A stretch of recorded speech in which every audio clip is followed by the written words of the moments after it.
Welcome dear students. आज हम एक नई टॉपिक लेकर के आपके सामने हाजिर हुए हैं। टॉपिक हमारा है इलेक्ट्रिसिटी चैप्टर से और बहुत ही इम्पॉर्टेंट टॉपिक है आपके बोर्ड ऑफ एग्ज़ाम के पॉइंट ऑफ व्यू दृष्टि से देखा जाए। टॉपिक हमारा बेटा आज कॉम्बिनेशन ऑफ रेजिस्टेंसेस।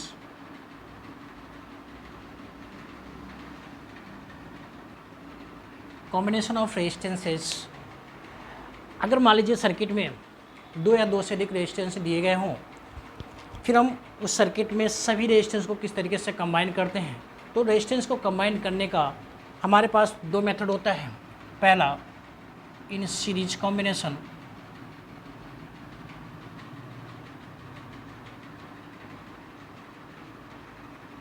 और बेटा सेकेंड मेथड हमारा होता है इन पैरेलल कॉम्बिनेशन।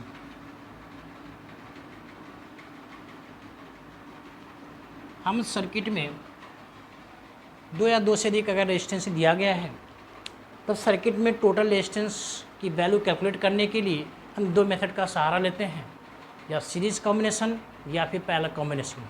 तो सबसे पहले हम लोग देखते हैं सीरीज कॉम्बिनेशन क्या होता है और पैरेलल कॉम्बिनेशन क्या होता है। सीरीज कॉम्बिनेशन का मतलब क्या होगा, 1 बाई 1 करके अगर सारे रेजिस्टेंस एक साथ दिए गए हैं तो वो कॉम्बिनेशन हमारा होगा सीरीज कॉम्बिनेशन। और अगर एक के बाद दूसरा फिर तीसरा ऐसे करके दिया हुआ है तो वो रेजिस्टेंस हमारा होगा बेटा पैरेलल कॉम्बिनेशन। सीरीज कॉम्बिनेशन में अगर सर्किट के रेजिस्टेंस का सिंबल देखा जाए तो सीरीज कॉम्बिनेशन में रेजिस्टेंस आपके कुछ ऐसे जुड़े होते हैं। इस तरीके से रेजिस्टेंसेस अगर जुड़े हुए हैं तो ये कॉम्बिनेशन आपका कहलाएगा सीरीज कॉम्बिनेशन। और रेजिस्टेंस का ये बेटा रेजिस्टेंस का सिंबल होता है, आप जानते हैं। अगर मान लीजिए रेजिस्टेंस ये R1 हो जाए, ये R2 हो जाए और ये R3 रेजिस्टेंस, किसी सर्किट में तीन रेजिस्टेंस दिया गया हो R1, R2 और R3, तो हम इसको किस तरीके से कंबाइन करेंगे, इक्विवेलेंट रेजिस्टेंस की वैल्यू कैसे निकालेंगे, हम लोग आज उसको देखेंगे। और पैरेलल कॉम्बिनेशन में रेजिस्टेंस हमारे कुछ इस तरीके से कंबाइन होंगे।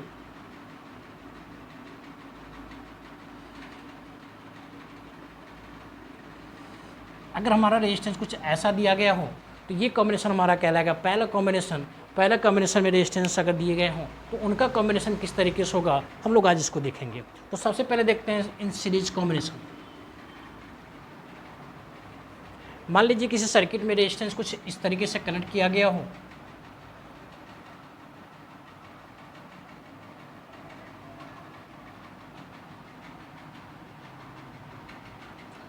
और इसको किसी source of electricity means battery से स्विच लगाते हुए एडजस्ट कर दिया गया। देखिए, सीरीज कॉम्बिनेशन और पैरेलल कॉम्बिनेशन के फार्मूले डिराइव करने के लिए भी आपसे बोर्ड एग्जाम में पूछे जाते हैं, तो इसलिए इसका डेरिवेशन भी इंपॉर्टेंट है। और सबसे ज़्यादा इंपॉर्टेंट है सीरीज कॉम्बिनेशन पैरेलल कॉम्बिनेशन के फार्मूले न्यूमेरिकल में सबसे ज़्यादा इंपॉर्टेंट टर्म्स होते हैं। अब अगर मान लीजिए हमने यहाँ पे जो रेजिस्टेंस लिया हो, इस रेजिस्टेंस को अगर हम R1 नाम दे दें, ये रेजिस्टेंस हमारा R2 हो और ये रेजिस्टेंस हमारा R3 हो। जो बैटरी हमने जोड़ा हुआ है 20 वोल्ट की बैटरी से इसको कनेक्ट किया हुआ है, बैटरी का ये प्लस टर्मिनल्स और बैटरी का ये माइनस टर्मिनल्स हो, तो आपने बेटा पढ़ा हुआ है कि किसी भी सर्किट में करंट आपकी प्लस से माइनस की तरफ फ्लो करती है तो करंट का डायरेक्शन हमारा कुछ ऐसा हो जाएगा।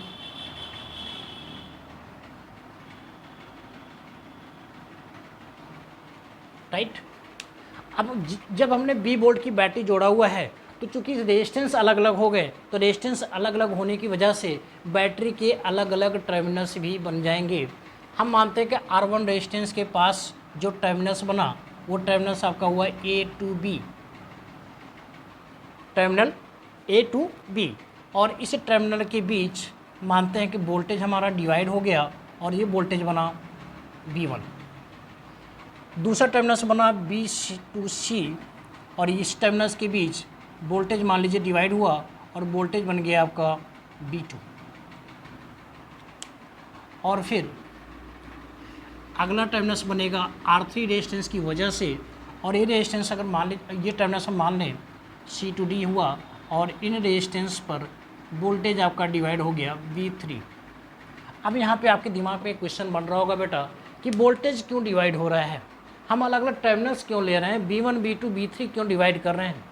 तो रीज़न ये है कि जैसे सर्किट में रेजिस्टेंस हम कनेक्ट करेंगे तो रेजिस्टेंस कनेक्ट होने की वजह से बैटरी के अलग अलग टर्मिनल्स बनने शुरू हो जाएंगे, और जब बैटरी का बेटा अलग अलग टर्मिनल्स बनेगा तो बैटरी के अलग अलग टर्मिनल्स पर वोल्टेज भी अलग अलग बनेंगे, क्योंकि आपने पढ़ा हुआ है पोटेंशियल डिफरेंस में, the difference of voltage at the two terminals of the battery is known as the potential difference. आपने ऑलरेडी पढ़ा हुआ है। तो बैटरी के अलग अलग टर्मिनल्स पर वोल्टेज का जो डिफरेंस होता है उसी को हम कहते हैं पोटेंशियल डिफरेंस। तो यहाँ पे 20 वोल्ट की बैटरी लगी होने की वजह से जो R1, R2, R3 रेजिस्टेंस हमने कनेक्ट किया हुआ है, तो इन रेजिस्टेंसेस की वजह से बैटरी के अलग अलग टर्मिनल्स बन रहे हैं। टर्मिनल्स का मतलब होता है बैटरी के पार्ट्स। जैसे बैटरी का वैसे मेनली बैटरी के टर्मिनल्स देखे जाएँ तो 2 टर्मिनल्स होता है, प्लस इन और माइनस इन, लेकिन यहाँ पे अलग अलग रेजिस्टेंस हमने जोड़ा हुआ है तो बैटरी के अलग अलग टर्मिनल्स बने और इनमें वोल्टेज आपका डिवाइड हो गया B1, B2 और B3 के केस में। अब हमने यहाँ पे देखा कि बैटरी तो हमने B ही लिया हुआ था, एक ही बैटरी तो लगाई थी, तो हमारा जो टोटल वोल्टेज होगा, टोटल वोल्टेज ये बनेगा, टोटल वोल्टेज 20 वोल्ट की बैटरी में लगाई थी और ये वैल्यू हो जाएगी B1 plus B2 plus B3 के रिस्पेक्ट में। आपने पढ़ा हुआ है by Ohm's law, Ohm's law में बेटा आपने पढ़ा हुआ है V is equal to IR, पढ़ा है ना ओम्स लॉ में V इक्वल टू IR। इस केस में अगर V की वैल्यू हम यहाँ पे रखेंगे तो रेजिस्टेंस भी हमारा चेंज हो जाएगा। कैसे चेंज होगा बेटा, इसे V के स्थान पर हम अगर IR पुटअप करें तो बन जाएगा IR is equal to V1 के रिस्पेक्ट में करंट तो हमारी वही रहेगी, लेकिन B1 वोल्टेज B1 टर्मिनल से जहाँ पे बना था वहाँ रेजिस्टेंस दिया हुआ है R1, इसलिए क्या हो जाएगा IR equal to IR1 plus B2 terminals B2 voltage जहाँ है वहाँ पे रेजिस्टेंस दिया हुआ है R2, तो ये रिस्पेक्ट में हो जाएगा IR2, और B3 जहाँ पे था B3 टर्मिनल्स पर वोल्टेज जो B3 बना हुआ है वहाँ पे रेजिस्टेंस आपका R3 दिया हुआ है, तो ये रेजिस्टेंस हो जाएगा यहाँ से IR3। राइट बेटा। अब देखिए आपको दिखने में लग रहा होगा लेफ्ट साइड और राइट साइड दोनों में I कॉमन निकल के आ रहा है, तो हम I को अगर बाहर निकाल लें तो ये इक्वेशन बन जाएगा I ब्रैकेट में R इक्वल टू I और अंदर ब्रैकेट में हो जाएगा R1 plus R2 plus R3 होगा। हम यहाँ से I और I कैंसिल आउट कर सकते हैं, तब आपका इक्वेशन बनेगा R is equal to R1 plus R2 plus R3।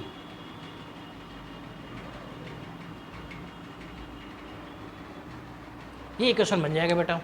Means हम कह सकते हैं कि अगर सर्किट में रेजिस्टेंसेस दिए गए सीरीज कॉम्बिनेशन में और उनका इक्विवेलेंट रेजिस्टेंस हमसे निकालने के लिए कहा जाता है, तो सर्किट में जितने भी रेजिस्टेंस दिए जाएंगे सभी को मैथमेटिकल टर्म्स से हम मैथमेटिकल तरीके से हम ऐड कर लेंगे, जो कॉम्बिनेशन हमारा बनेगा वही हमारा क्या कहलाएगा, सीरीज कॉम्बिनेशन कहलाएगा। अब मान लीजिए यहाँ पे सर्किट में अगर रेजिस्टेंस दिए जाएँ 2, 3 और 4 ओम के रेजिस्टेंस दिए जाएँ बेटा, तो आपका टोटल जो इक्विवेलेंट रेजिस्टेंस बनेगा R1, R2 और R3 के रिस्पेक्ट में ये बन जाएगा 2 + 3 + 4, मीन्स अब आपका इक्वेशन बन जाएगा, टोटल रेजिस्टेंस हमारे बन जाएंगे 9 ओम। राइट। अगर मान लीजिए हमने यहाँ पे रेजिस्टेंस जो वैल्यू जो हमने रेजिस्टेंस लिया हुआ है, अब रेजिस्टेंस हम अगर मान लीजिए चेंज कर दें, R1 के स्थान पे R2 के स्थान पे और R3 के स्थान पर हम रेजिस्टेंस की वैल्यू पुटअप करें। मान लेते हैं यहाँ पे 2 ओम रेजिस्टेंस है, यहाँ पे 4 ओम रेजिस्टेंस है, यहाँ पर 8 ओम रेजिस्टेंस है बेटा, तब जो टोटल रेजिस्टेंस की वैल्यू इक्विवेलेंट रेजिस्टेंस की वैल्यू जो निकालनी पड़ेगी वो R की वैल्यू हो जाएगा R is equal to R1 के स्थान पे 2, R2 के स्थान पे 4 और R3 के स्थान पे 8, जो टोटल रेजिस्टेंस हमारा बन जाएगा 14 ओम। राइट। इक्विवेलेंट रेजिस्टेंस हमारा कितना बन रहा है, 14 ओम। यहाँ से देखने पर एक आपको थ्योरी पता चल रही होगी कि सर्किट में जो गिवन रेजिस्टेंस है वो रेजिस्टेंस दिया हुआ 2 ओम, 4 ओम और 8 ओम, और अगर उन सभी रेजिस्टेंस को हम सीरीज कॉम्बिनेशन में ऐड कर देते हैं तो सीरीज कॉम्बिनेशन में ऐड करने के बाद इक्विवेलेंट रेजिस्टेंस की वैल्यू सर्किट में गिवन रेजिस्टेंस में हाईएस्ट वैल्यू से भी ज़्यादा बन रही है। मीन्स अगर किसी सर्किट में हमें रेजिस्टेंस की मात्रा को बढ़ाना है, रेजिस्टेंस को ज़्यादा मात्रा में क्रिएट करना है, तो इक्विवेलेंट रेजिस्टेंस हमें अगर ज़्यादा चाहिए तो हम सभी गिवन रेजिस्टेंस को सीरीज कॉम्बिनेशन में ऐड कर देंगे। इस बेस पर आपसे बोर्ड एग्जाम में क्वेश्चन पूछे जाते हैं। किस तरीके से क्वेश्चन पूछे जाएंगे इस वीडियो के लास्ट में हम आपको बताएंगे। तो बेटा सीरीज कॉम्बिनेशन का डेरिवेशन आपका होगा R1 equal to R1 plus R2 plus R3 के रिस्पेक्ट में। आइए पहला कॉम्बिनेशन देखते हैं।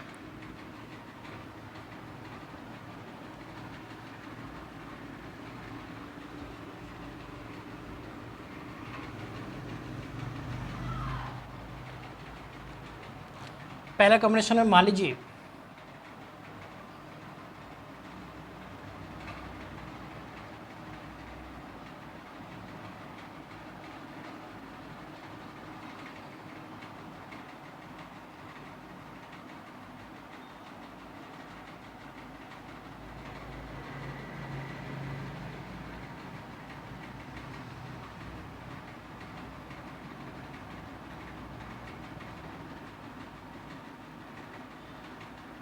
इस तरीके से रेजिस्टेंस आपके कनेक्टेड हैं। 20 वोल्ट की बैटरी से हम यहाँ पे रेजिस्टेंस को कनेक्ट कर देते हैं विद द स्विच लगाते हुए।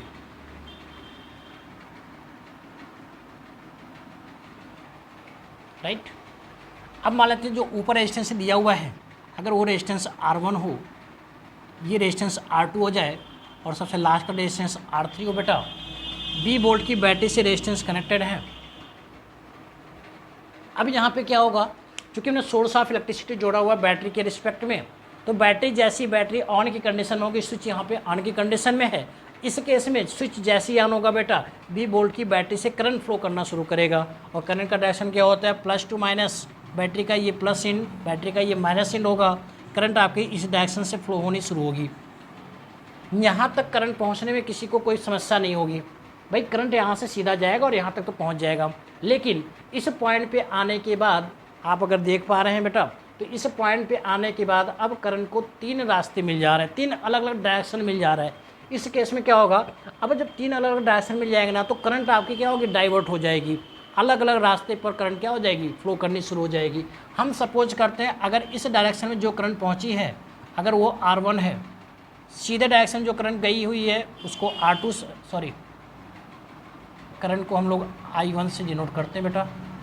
यहाँ पे जो करंट फ्लो किया इसको I1 माने, इस तरफ जो करंट फ्लो की इसको I2 लिया जाए, और लास्ट वाले रेजिस्टेंस की तरफ जो करंट पहुँची वो अगर I3 हो, तो आप देखिए यहाँ से करंट अलग अलग रास्ते से भले गुजरेगी, लेकिन इस पॉइंट पर पहुँचने के बाद करंट का फिर से क्या हो जाएगा, एक साथ करंट मिक्स हो जाएगी। मीन्स यहाँ पर जो करंट पहुँचेगी ये फिर I एम्पीयर की करंट होगी और ऐसे फ्लो करेगा। क्लियर। अब यहाँ से हमने देखा कि करंट का डिवाइडेशन हुआ, तो जो टोटल करंट हम निकालेंगे, सर्किट में जो टोटल करंट फ्लो की, ये I की वैल्यू होगी I1 plus I2 plus I3। आपने ऑलरेडी पढ़ा हुआ है ओम्स लॉ के हिसाब से, बाई ओम्स लॉ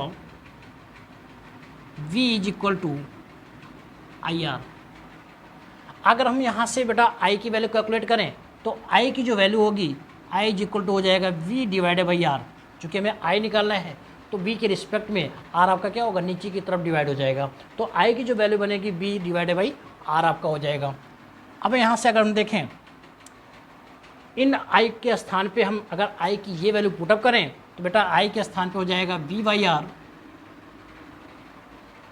इस I1 के स्थान पे बेटा हो जाएगा आपका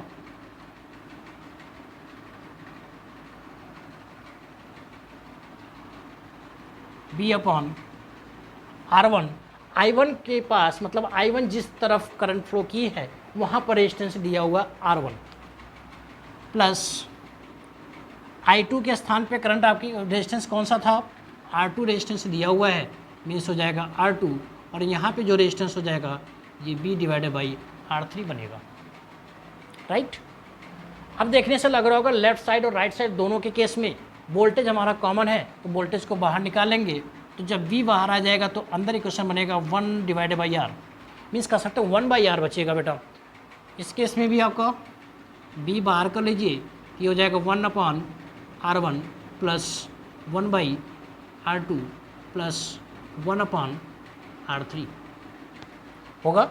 यहाँ से B और V कैंसिल आउट हो जा रहे हैं, देखने से लग रहा है कि B और V कैंसिल आउट हो जाएगा, तो इक्वेशन हमारा बनेगा 1 upon R equal to 1 by R1 plus 1 by R2 plus 1 upon R3। और ये क्वेश्चन बनता है total combination of resistance when the resistance will be given in the circuit in parallel combination. जब सर्किट में resistance parallel combination में दिए होंगे तब सर्किट में इक्विवेलेंट रेजिस्टेंस की वैल्यू का फार्मूला बनेगा 1/R1 equal to 1/R equal to 1/R1 plus 1/R2 plus 1/R3। कोई ज़रूरी नहीं कि यहाँ पे तीन ही रेजिस्टेंस है, आगे भी रेजिस्टेंस दिए जा सकते हैं। जितने भी रेजिस्टेंस होंगे हम 1 के रिस्पेक्ट में सबको ऐड करते हुए आगे निकल जाएंगे, हमारा इक्विवेलेंट रेजिस्टेंस की वैल्यू में पता चल जाएगी। राइट बेटा, क्लियर है सबको? अब अगर मान लीजिए हम एक एग्जाम्पल से सॉल्व करें तो देखेंगे, अगर हम मान लें कुछ यहाँ पे जो रेजिस्टेंस की वैल्यू गिवन है, हम यहाँ पे रेजिस्टेंस की न्यूमेरिकल वैल्यू लेते हैं। अगर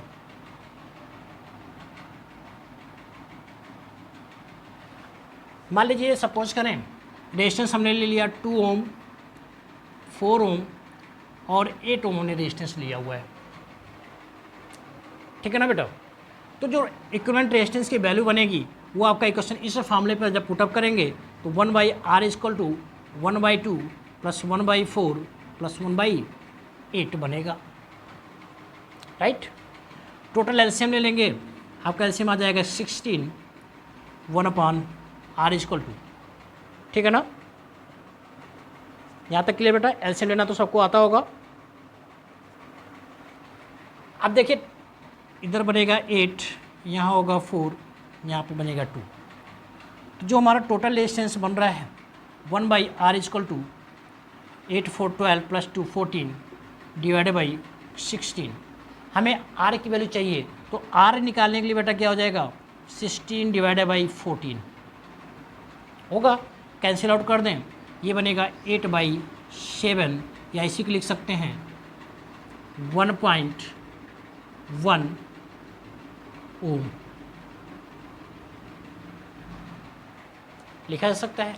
1.1 ओम, 1 के बाद भी कुछ वैल्यू बनेंगी, हम अगर इसको वहाँ से रिमूव कर देते हैं, हटा देते हैं, निगलेक्ट कर देते हैं, तो रेजिस्टेंस हमारा बनेगा, इक्विवेलेंट रेजिस्टेंस की वैल्यू बनेगी 1.1 ओम। यहाँ से देखने से आपको लग रहा होगा एक फार्मूला, एक थ्योरी आपको पता चल रही होगी कि अगर सर्किट में रेजिस्टेंस जितने भी रेजिस्टेंस दिए गए हों 2, 4 और 8 ओम रेजिस्टेंस दिया गया है और उनको पहले कॉम्बिनेशन में अगर हम कंबाइन करें तो सभी रेजिस्टेंस को पहले कॉम्बिनेशन में कंबाइन करने के बाद इक्विवेलेंट रेजिस्टेंस की वैल्यू बन रही है सबसे कम। सर्किट में गिवन रेजिस्टेंस से भी लिस्ट वैल्यू हमें मिल रही है सभी रेजिस्टेंस को पहले कॉम्बिनेशन में कंबाइन करने के बाद। मीन्स कहा गया अगर सर्किट में हमें लिस्ट रेजिस्टेंस की ज़रूरत पड़े तो लिस्ट रेजिस्टेंस प्राप्त करने के लिए हमें सभी रेजिस्टेंस को पहले कॉम्बिनेशन में ऐड करना होगा। मीन्स कह सकते हैं to find least resistance of a given resistance in the circuit, we can combine all the resistance in the parallel combination. और सीरीज कॉम्बिनेशन आपने पढ़ा, if you want to get the maximized resistance of the given resistance in the circuit, we can combine all the resistance in the series combination. अगर हमें circuit में given resistance से maximum resistance find out करना हो तो हम circuit में given resistance को सीरीज कॉम्बिनेशन में ऐड करेंगे, और अगर हमें रेजिस्टेंस को मिनिमम रेजिस्टेंस हमें फाइंड आउट करना है तो सर्किट में गिवन रेजिस्टेंस को हम पहले कॉम्बिनेशन में ऐड करेंगे। बस सिंपल सा आपको एक फंडा याद करना है, एक फार्मूला आपको याद रखना है, to find maximum resistance we combine series combination and to find minimum resistance we combine पहले कॉम्बिनेशन। क्लियर?